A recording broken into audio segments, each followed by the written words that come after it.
शांति शांति।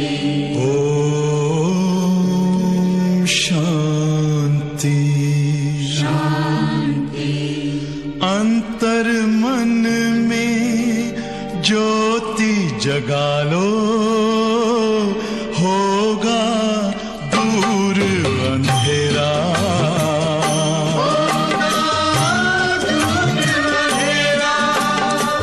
शिव का कर लो ध्यान, आ रहा पावन पुण्य सवेरा।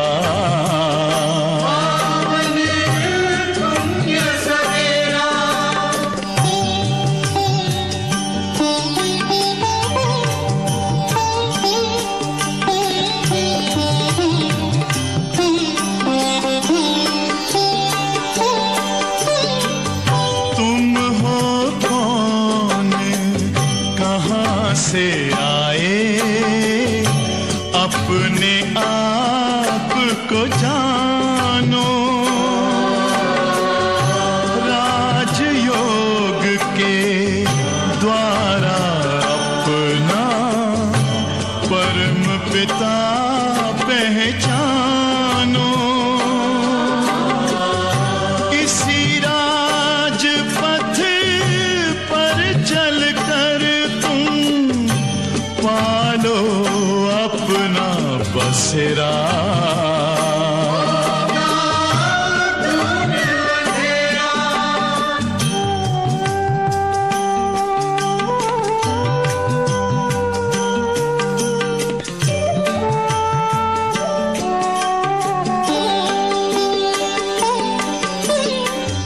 तुम हो आत्मा तन से न्यारे, परमात्मा को प्यारे। दिव्य गुणों को धारण करके योगी बनो दुलारे। ज्योति बिंदु ही तोड़ेगा ये माया मोह का घेरा।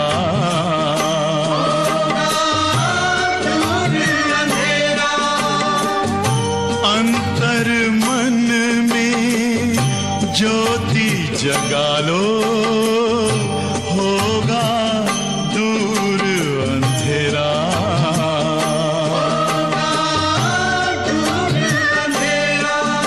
ओम शांति ओम शांति ओम शांति।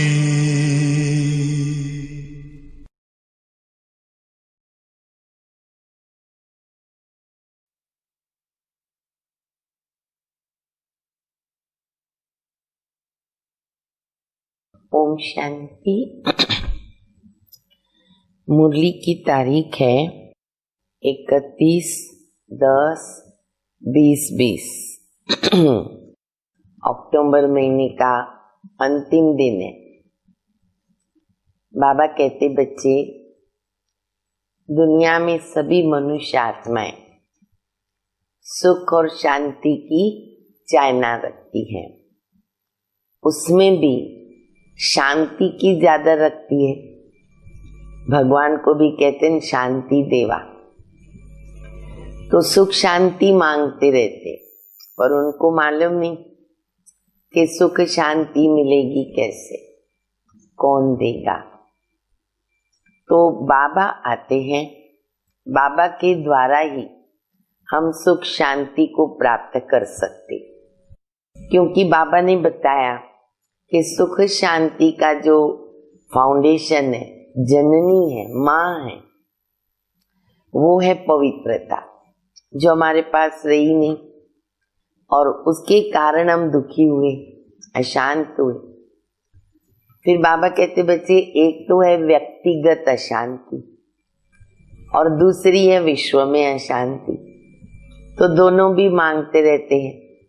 पहले तो खुद के लिए कहते हैं ना, मुझे मन की शांति चाहिए, फिर ये भी कहते हैं कि ये भगवान विश्व में शांति स्थापन करो। तो बाबा व्यक्तिगत शांति भी देते हैं और पूरे विश्व के अंदर भी शांति की स्थापना करते। लेकिन बाबा कहते बच्चे ये ड्रामा में जैसे जो भी नूंदा हुआ है और वो सीन जब भी नूंदी हुई है ना तभी होने वाली है। हमारे सोचने से या पहले या बाद में नहीं हो सकती। बाबा को जब आना है तभी बाबा आते। एक्यूरेट ड्रामा बना हुआ है तो उस ड्रामा के ढाल को समझना बहुत ही जरूरी है। इसीलिए बाबा कहते हैं कि जिन बच्चों को ड्रामा की ढाल पक्की है उनकी स्थिति अचल अडोल होती है, क्योंकि सारी गड़बड़ जो है हमारी क्यों होती है, मन के अंदर आ गया क्यों लग जाती है। किस चीज की क्यों? व्यर्थ संकल्पों की। अगर ड्रामा के ढाल पर पक्के हैं, जो हुआ ड्रामा, जो हुआ अच्छा, जो हुआ कल्याणकारी, पास्ट इज पास्ट, इस प्रकार अगर हमारी स्थिति है तो उसको कहेंगे ड्रामा के ढाल पे पक्का रहना। तो हमारी व्यर्थता ऑटोमेटिकली समाप्त हो जाती है और वो बहुत जरूरी है। तो बाबा हम बच्चों को मीठी मीठी शिक्षाएं दे रहे हैं। मीठे बच्चे, तुम्हारा फर्ज है सबको स्थायी सुख और शांति का रास्ता बताना। हमारा फर्ज क्या है? सभी को स्थायी सुख और शांति का रास्ता बताना। अल्पकाल का सुख शांति नहीं, स्थायी सुख। शांति में रहो और शांति की बख्शीश माना इनाम सबको दो। कितने खुश हो जाएंगे अगर ये इनाम हम सबको देते जाएंगे। कितनी सब आत्माओं की दुआएं मिलेगी। प्रश्न है, किस गुह्य राज को समझने के लिए बेहद की बुद्धि चाहिए? किस गुह्य राज को समझने के लिए बेहद की बुद्धि चाहिए? उत्तर है, ड्रामा की जो सीन जिस समय चलनी है ना उसी समय चलेगी। इसकी एक्यूरेट आयु है, आयु भी एक्यूरेट है। बाप भी अपने एक्यूरेट टाइम पर आते हैं। इसमें 1 सेकंड का भी फर्क नहीं पड़ सकता। इतना एक्यूरेट ड्रामा। पूरे 5000 वर्ष के बाद बाप आकर प्रवेश करते हैं। ये गुह्य राज समझने के लिए बेहद की बुद्धि चाहिए।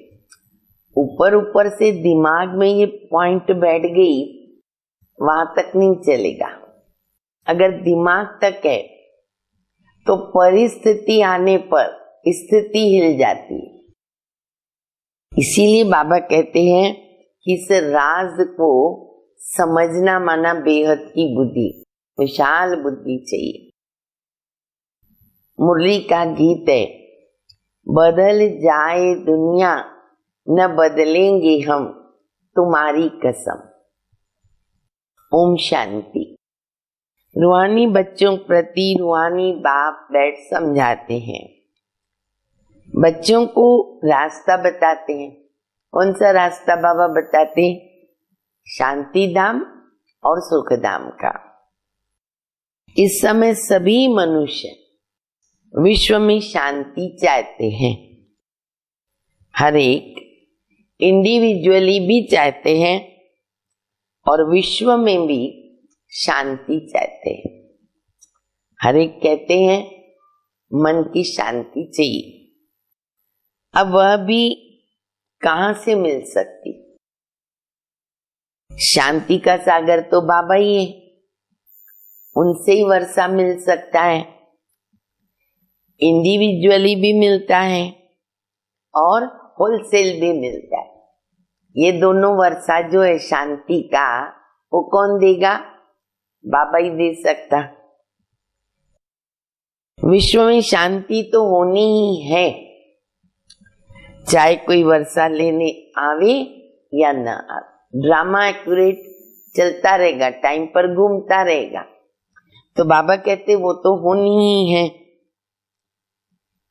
बच्चों का फर्ज है सब बच्चों को शांति देना। बस ये समझ नहीं सकते, 2-4 को वर्षा मिलने से क्या होगा। कोई को रास्ता बताया जाता है, परंतु निश्चय न होने के कारण दूसरों को आप समान बना नहीं सकते। बाबा कहते बच्चे तुमको बाबा से वर्षा मिला सुख शांति का, अब तुम बच्चों का फर्ज है दूसरों को रास्ता बताना। तो बाबा कहते बच्चे जितना बाबा में निश्चय उतना वो सेवा करते रहेंगे, दूसरों को रास्ता बताते रहेंगे।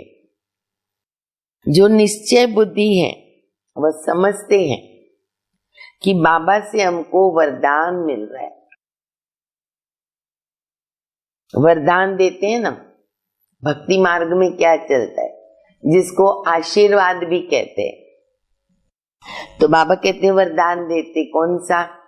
आयुष्यवान भव, धनवान भव। अब सिर्फ कहने से तो आशीर्वाद नहीं मिल सकती ना। हम बोल दें दीर्घ आयु 100 वर्ष जियो, मेरे कहने से होगा क्या? नहीं होगा। आशीर्वाद मांगते हैं तो उनको समझाया जाता है कि तुमको शांति चाहिए, पुरुषार्थ करो। ये रास्ता हम बच्चे बताते हैं, पुरुषार्थ तो करना पड़ेगा, मेहनत से सब कुछ मिलेगा। भक्ति मार्ग में कितनी आशीर्वाद लेते, कितनों से भी लेते हैं, माता पिता, टीचर, गुरु, सब से मांगते हैं हम सुखी रहें, शांत रहें। बड़ों से आशीर्वाद मांगते, गुरु से मांगते, टीचर से मांगते, सबसे मांगते रहते हैं। परंतु रह नहीं सकते क्योंकि इतने ढेर मनुष्य हैं, तो उनको सुख शांति कैसे मिल सकती है? गाते हैं कि शांति देवा, बुद्धि में आता है, हे परम पिता परमात्मा हमको शांति की बख्शीश दो, इनाम दो। वास्तव में बख्शीश उसको कहा जाता है जो चीज उठा करके देवे। भाई ये इनाम ले लो,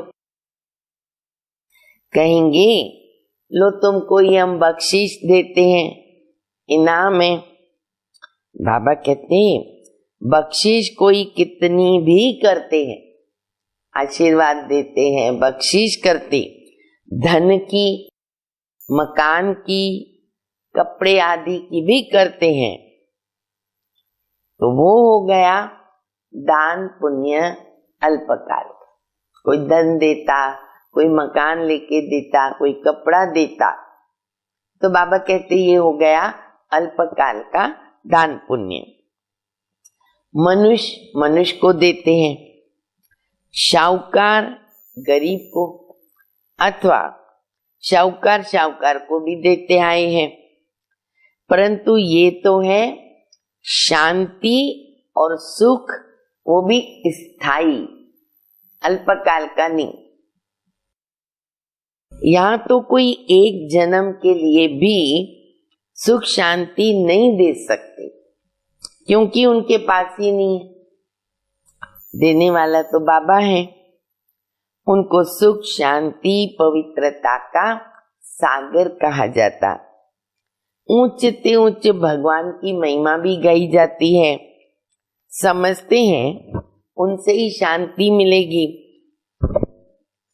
फिर वो साधु संत आदियों के पास जाते, क्योंकि भक्ति मार्ग है ना, तो बाबा कहते फेरा फिराते रहते, आज इधर गए कल उधर गए, घूमते रहते। अब वो सब है अल्पकाल के लिए पुरुषार्थ। तुम बच्चों का अभी वो सब बंद हो गया। हम लोग भी ठोकरें खाते रहते थे भक्ति मार्ग में ना, बाबा को पाने, सुख पाने, शांति पाने, धन पाने के लिए। अब बाबा ने सब रास्ते बता दिए, तो बाबा कहते बेटे तुम्हारा तो अभी ये सब बंद हो गया। तुम लिखते भी हो ना कि बेहद के बाबा से 100% पवित्रता, सुख, शांति का वर्षा पा सकते हो। यहाँ 100% अपवित्रता, अशांति है, परंतु मनुष्य समझते नहीं। कहते ऋषि मुनि आदि तो पवित्र है, परंतु पैदाश तो विकार से, विष से है। तो मूल बात ही ये है, रावण राज्य में पवित्रता तो हो न सके। पवित्रता, सुख आदि सबका सागर कौन है? एक बाबा। जब वो आवे तब हम बच्चों को मिले।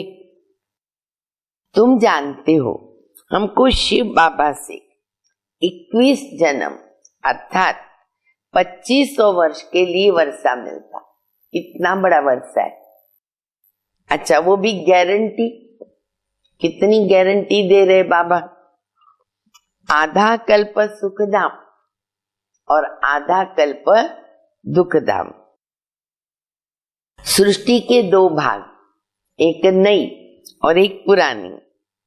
परंतु नई कब और पुरानी कब होती है नहीं जानते। झाड़ की आयु इतनी एक्यूरेट बता न सके। अभी बाबा के द्वारा तुम इस झाड़ को जानते हो। कौन सा झाड़? कल्प वृक्ष। वो 5000 वर्ष का पुराना झाड़ है। इनकी एक्यूरेट आयु का भी तुमको पता है, बाबा ने बताया। और जो झाड़ होते हैं उनकी आयु का इसको पता नहीं रहता, अंदाज बता सकते। जो दुनिया में प्रकृति के अंदर इतने झाड़ है, तो बोलेंगे 50 वर्ष हो सकता है, 100 वर्ष हो सकता है, 150 वर्ष हो सकता है, अंदाज बताएंगे। लेकिन ये जो कल्प वृक्ष है इसकी आयु एक्यूरेट है, बाबा बताते एक्यूरेट 5000 वर्ष। अभी समझो उस झाड़ की आयु कोई ने बताई कि वो 100 वर्ष चल सकता है।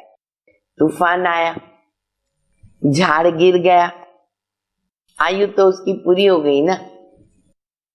मनुष्यों का भी अचानक मौत होता रहता है, तो उस बेहद के झाड़ की आयु 5000 वर्ष।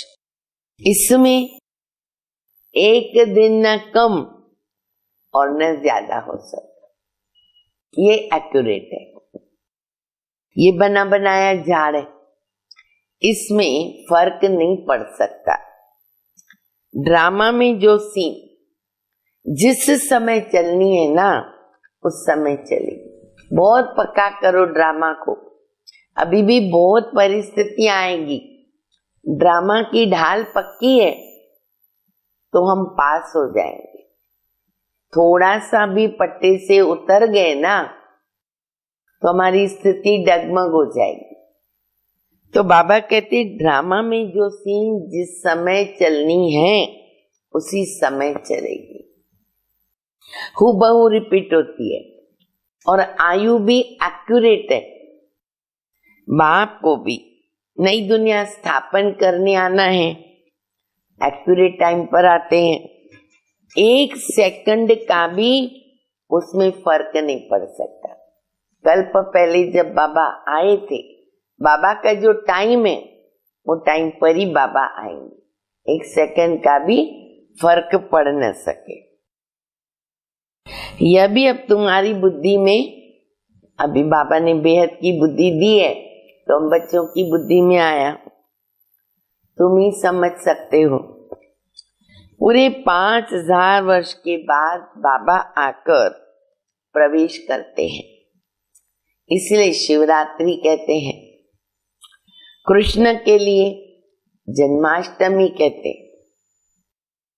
शिव की जन्माष्टमी नहीं कहेंगे, शिव की रात्रि कहते। शिव जयंती से भी ज्यादा शब्द जो यूज होता वो होता है शिवरात्रि या महाशिवरात्रि, क्योंकि बाबा आते ही है बेहद की रात में। क्योंकि अगर जन्म हो ना तो मौत भी हो। जिस आत्मा ने जन्म लिया, 5 तत्वों का शरीर लिया, तो छोड़ना भी पड़े। मनुष्यों का जन्मदिन कहा जाता। शिव के लिए हमेशा क्या कहेंगे? शिवरात्रि, महाशिवरात्रि। दुनिया में इन बातों का तो किसको कुछ पता ही नहीं है। तुम समझते हो कि शिवरात्रि क्यों कहते, जन्माष्टमी क्यों नहीं कहते? सबको ख्याल है ना? उनका जन्म दिव्य अलौकिक, अगर जन्म है तो दिव्य अलौकिक, जो और कोई का नहीं होता। जैसे शिव बाबा जन्म लेते, ब्रह्मा के तन में प्रवेश करते, लोन लेते, पर काया प्रवेश करते, बाबा कहते ये मेरा दिव्य अलौकिक जन्म। ये कोई नहीं जानते शिव बाबा कब और कैसे आते।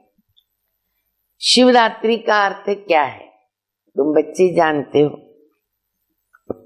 ये है बेहद की रात, भक्ति की रात पूरी होकर दिन होता।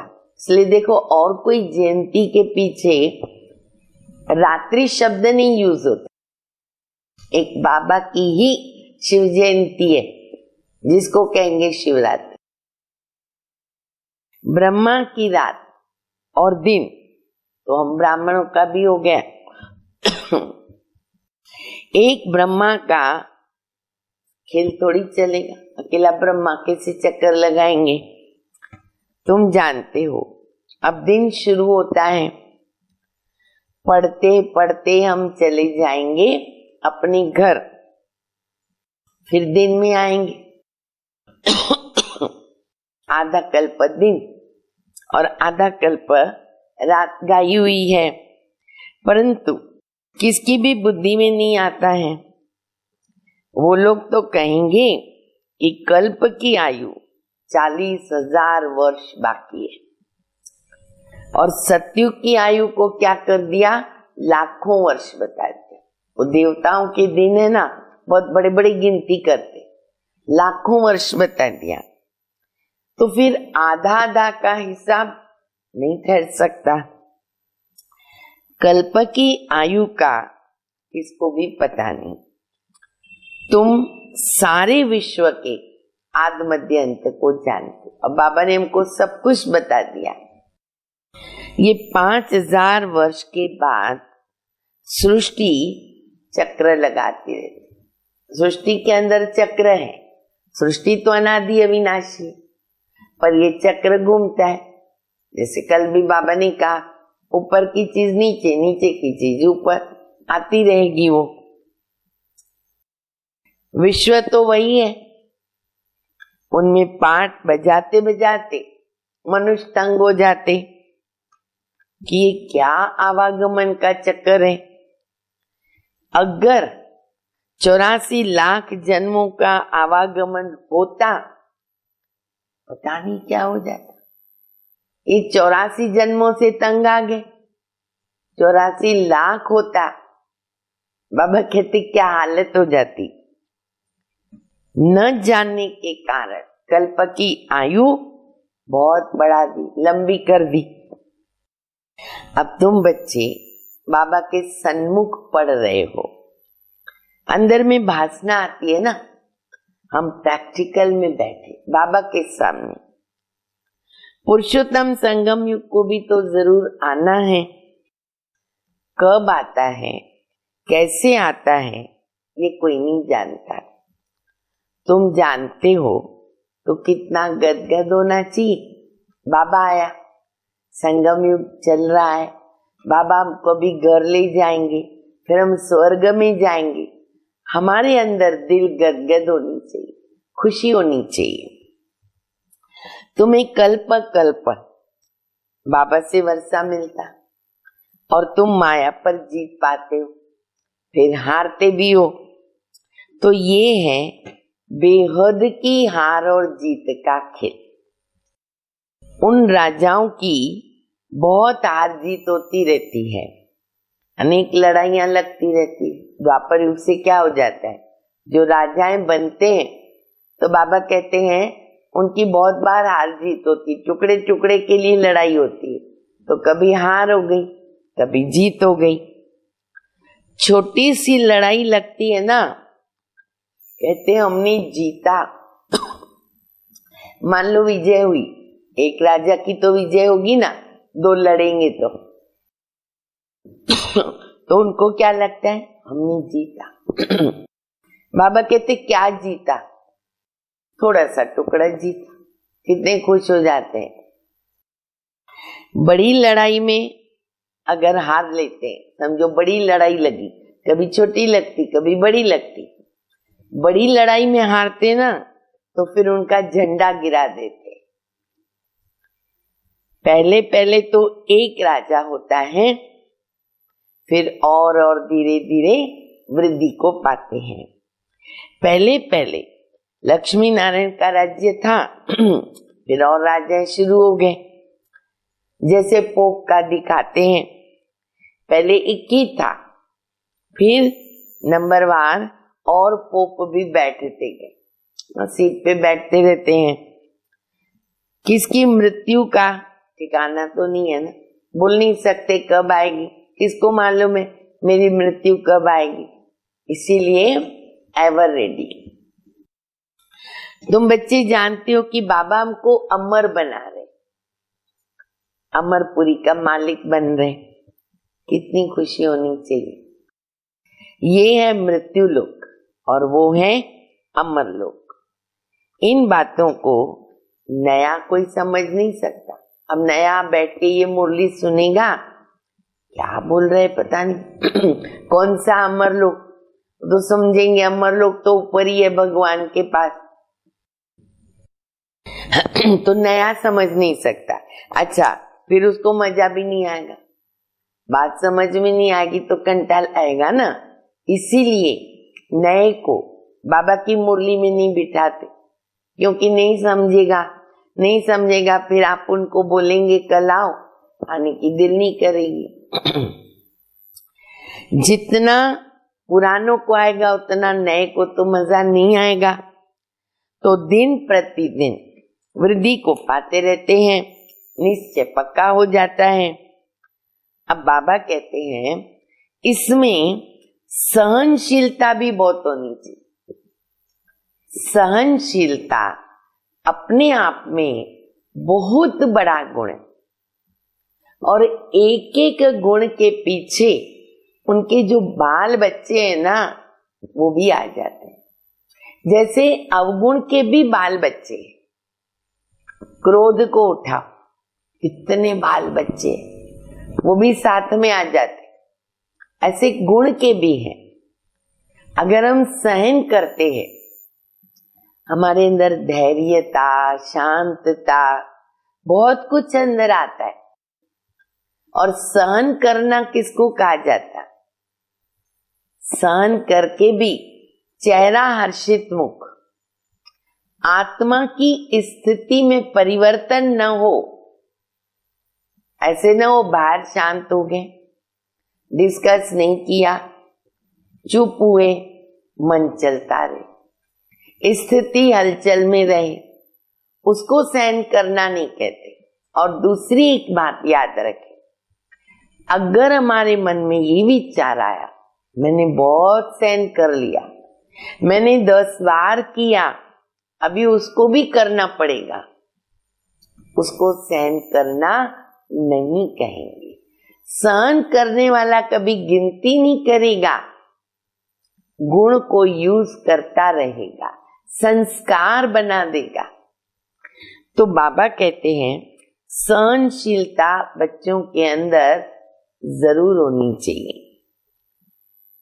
ये तो आसुरी दुनिया है, दुख देने में देरी नहीं करते।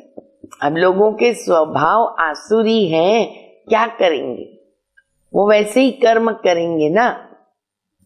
हमें क्या करना है, हमें गुणों का आधार लेना है। तुम्हारी आत्मा कहती है हम अभी बाबा की श्रीमत पर चल रहे हैं, हम संगम युग पर है और बाकी सब तो कलयुग में है। हम अभी पुरुषोत्तम बन रहे हैं। पुरुषों में उत्तम पुरुष इस पढ़ाई से बनते।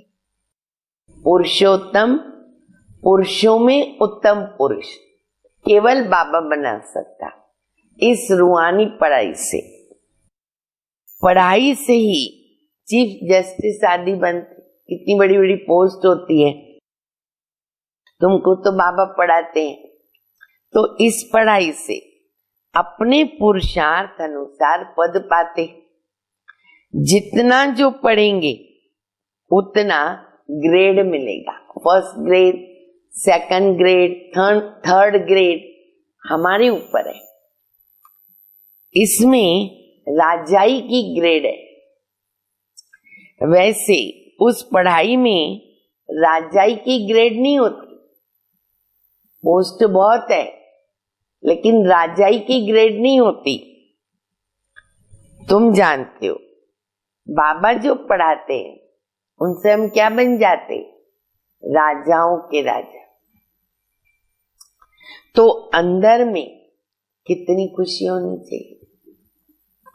हम डबल सरताज बहुत ही ऊंचे बनते हैं। भगवान बाप हमको पढ़ा रहे, कभी कोई समझ न सके कि निराकार भगवान कैसे पढ़ाते हैं।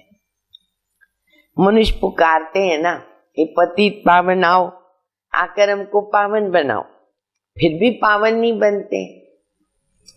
बाबा कहते हैं काम माशत, तुम एक तरफ पुकारते हो पतित पावन आओ, और अभी मैं आया हूं, कहता हूं ये बच्चे पतित पना छोड़ो, तुम क्यों नहीं छोड़ते हो।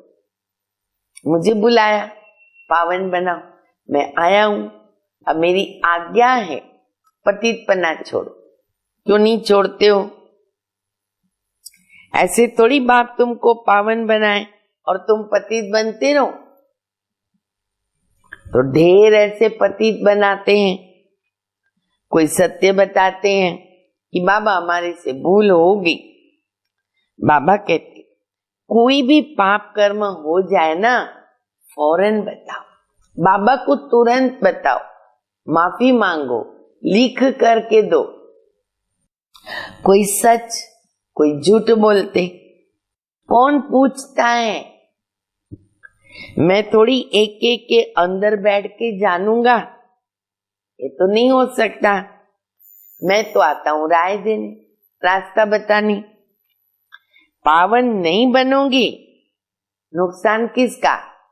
बाबा कहते जो नहीं बनेंगे उनका। मेहनत कर, पावन से पतित बन जाएंगे, सारी कमाई चट हो जाएगी। अरे लज्जा आएगी, हम खुद ही पतित बन पड़े, दूसरों को कैसे कहेंगे पावन बनो। अंदर खाएगा ना कि हमने कितना बाबा के फरमान का उल्लंघन किया। यहां तुम बाबा से डायरेक्ट प्रतिज्ञा करते हो, ये भी भूल जाते। किससे प्रतिज्ञा किया, भगवान से वायदा किया। माया ऐसी कड़ी जबरदस्त है, प्रतिज्ञा को भुला देती है, पाप करा देती है। तो बाबा कहते बच्चे ये पाप कभी नहीं करना।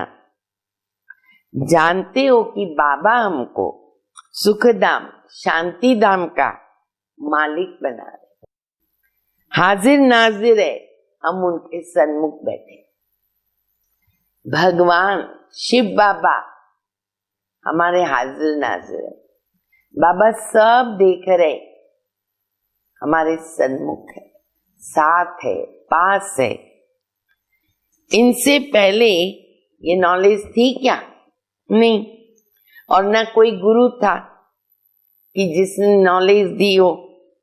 अगर गुरु होता तो सिर्फ एक को ज्ञान देते क्या? कई समझते हैं ब्रह्मा का कोई गुरु है और वो ज्ञान देता है और फिर ये इनको दे रहा है। तो बाबा कहते अगर गुरु होता तो उसका फॉलोअर एक तो नहीं होता ना, बहुत सारे होते। गुरुओं के फॉलोअर्स तो बहुत होते हैं, एक थोड़ी ही होगा। ये समझने की बातें हैं। सतगुरु एक ही है और वो हमको रास्ता बताते हैं, फिर हम दूसरों को बताते हैं। तुम सबको कहते हो बाबा को याद करो, बस ऊंच ते ऊंच बाबा को याद करने से ऊंच पद मिलेगा। तुम राजाओं के राजा बनते हो, तुम्हारे पास अनगिनत धन होगा, तुम अपनी झोली भरते हो ना। अब ज्ञान धन से झोली भरते, सतयुग में स्थूल धन भी अथाह होगा। तुम जानते हो बाबा हमारी झोली भर रहे।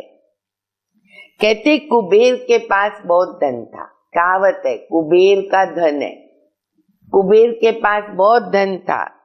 देखो बाबा कहते वास्तव में तुम हर एक कुबेर हो। याद रखो हम कौन है? कुबेर। कुबेर के पास धन का अखुट खजाना रहता है, जो हम बच्चों के पास है अभी।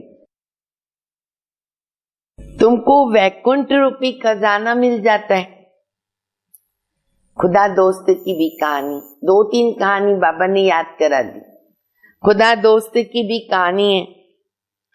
उनको जो पहले मिलता था उनको एक दिन के लिए ना बादशाही देते थे। वो कहानी में आता है, आप YouTube पे डालेंगे ना खुदा दोस्त की कहानी, आपको मिलेगी। ये सब दृष्टांत।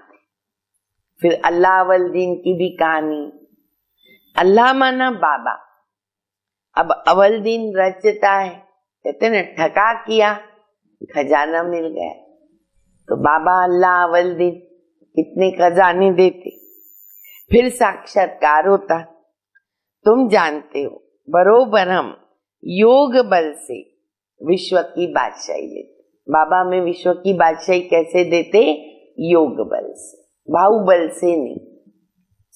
अच्छा मीठे मीठे स्किल दे बच्चों प्रति माँ पिता बाप दादा का याद प्यार और गुड मॉर्निंग। रूहानी बाप की रूहानी बच्चों को नमस्ते। हम रूहानी बच्चों की रूहानी बाप को, माँ पिता बाप दादा को याद प्यार, गुड मॉर्निंग और नमस्ते। धारणा के लिए मुख्य सार पहला है, इस आसुरी दुनिया में बहुत बहुत सहनशील बनकर रहना है। चेक करो मैं कितना सहनशील हूं। कमी पेशी है तो भर दो। कोई गाली देवे, दुख देवे, सहन करो, चुप रहो और हर्षित मुख भी रहो। बाप की श्रीमत कभी नहीं छोड़नी है। दूसरा, डायरेक्ट बाप ने पावन बनने का फरमान दिया, इसलिए कभी भी पतित नहीं बनना। कभी कोई पाप हो तो छिपाना नहीं, तुरंत बाबा को बता। वरदान, परमात्म मिलन द्वारा रूरियान का सही रेस्पॉन्स प्राप्त वाले बाप समान बहुरूपी भव। जैसे बाप बहुरूपी है, सेकंड में निराकार से आकारी वस्त्र धारण कर लेते, ऐसे आप भी इस मिट्टी की ड्रेस को छोड़कर आकारी फरिश्ता ड्रेस, चमकीली ड्रेस पहनो। भाई चमकीली ड्रेस तो सबको अच्छी भी लगती है ना, ये तो मिट्टी की ड्रेस है। तो बाबा कहते हैं फरिश्ते की ड्रेस पहनो, चमकीली ड्रेस पहनो, तो सहज बाबा से मिलन होगा और रूरयान का क्लियर रिस्पॉन्स समझ में आएगा। बाबा की प्रेरणा को टचिंग कैचिंग में समझ सकेंगे, और वो बहुत जरूरी है, क्योंकि यह ड्रेस पुरानी दुनिया की वृत्ति और वाइब्रेशन से, माया के वाटर या फायर से प्रूफ। सुना सभी ने, ये जो ड्रेस है चमकीली या फरिश्ते की, ये जो है वो वृत्ति और वाइब्रेशंस माया के वाटर और फायर से प्रूफ है। इसमें माया इंटरफेयर नहीं कर सकती है। स्लोगन है दृढ़ता असंभव से भी संभव करा देती। कॉमन बात है, कोई भी बात में दृढ़ता आई, मुझे ये करना ही है, करेंगे, जाना ही है, जाएंगे, नहीं करना है, नहीं करेंगे। दृढ़ संकल्प के अंदर बहुत शक्ति है, बहुत पावर है। इसीलिए दृढ़ता से हर असंभव को हम संभव कर सकते। ओम शांति।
हमेशा रहे।